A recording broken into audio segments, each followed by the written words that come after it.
السلام عليكم ورحمة الله وبركاته. بسم الله الرحمن الرحيم. الحمد لله رب العالمين وصلى الله على سيدنا ومولانا محمد وعلى آله وصحبه وسلم. قال الله تعالى في الكتاب العزيز: إنما يعمر مساجد الله من آمن بالله واليوم الآخر وأقام الصلاة وآتى الزكاة ولم يشرك الله. شباب الأعزاء، waxaan ugu filan intii ilaahay khayr muujiyeen oo shaafiyan ayaan ugu filan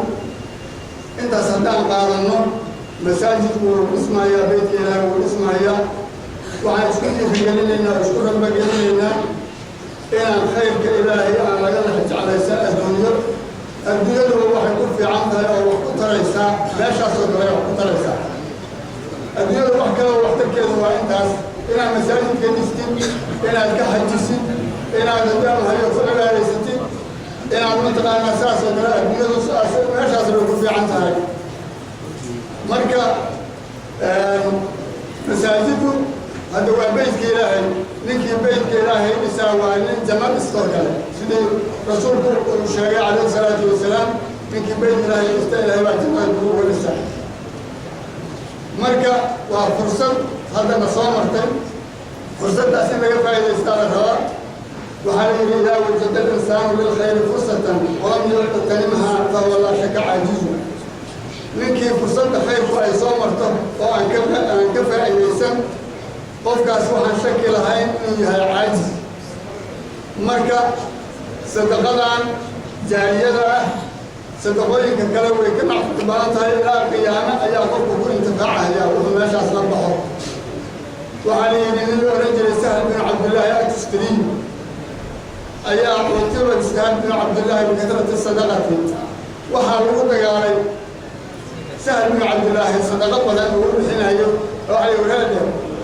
wax ilmaha uga tegi maysid wax la hari maysid maxay tahay waxaana iska fatahaysaa iska bixinaysaa qalbigu waxa lagu soo gaaramayo markaas wuxuu yidhi إلى الرجل أن ينتقل من دار إلى دار فليبقى من أول شيء هدي قف كنت دارك بقوله أو كررت دارك المسلمين جايو تيهر وحوتك ماذا يروح حوتك معي ما كسوه إذا أنا من دار الدنيا حوتك معي من دار أنا وهذا ما مركين لو هنشكر ربنا جلنا خير كأنه كهر مرة إلهي درجة أو كهر مرة وحوي وحاسكو هلاين ساعة سنة ساعة صدقة صدقة وقول اسكو هلاين شراء وصدقة عاشا ووضحه ومساجد كإلهي ووضحه وقول إلهي وقدسه وحو اسكو هلاين كرنتا ساكنتا نبا وضعي الصلاة مركي أنقلوا الدنيا اللي هوري يوصل دعاها مركزاني الشيخ وضعي أولاك المال مليالة قال نعم مركزاني قدم مالك هذا هو المرسول فإن المرأة مع ذلك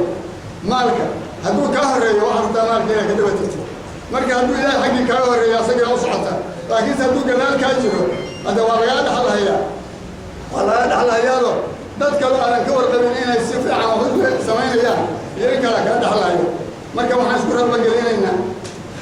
وأنا متقنا أنا سلامة استعليسينا بيت إلهي نبي يستعمل كان جبل الجرا كان داخل كان زورة كان مغل هيا كان مغل الدوانة أنت أصبح أساس أشكر ربنا جلينا الله أنا وافجين الله أنا وافجين الله أنا وافجين اللهم صل على سيدنا أنت سبحانك والسلام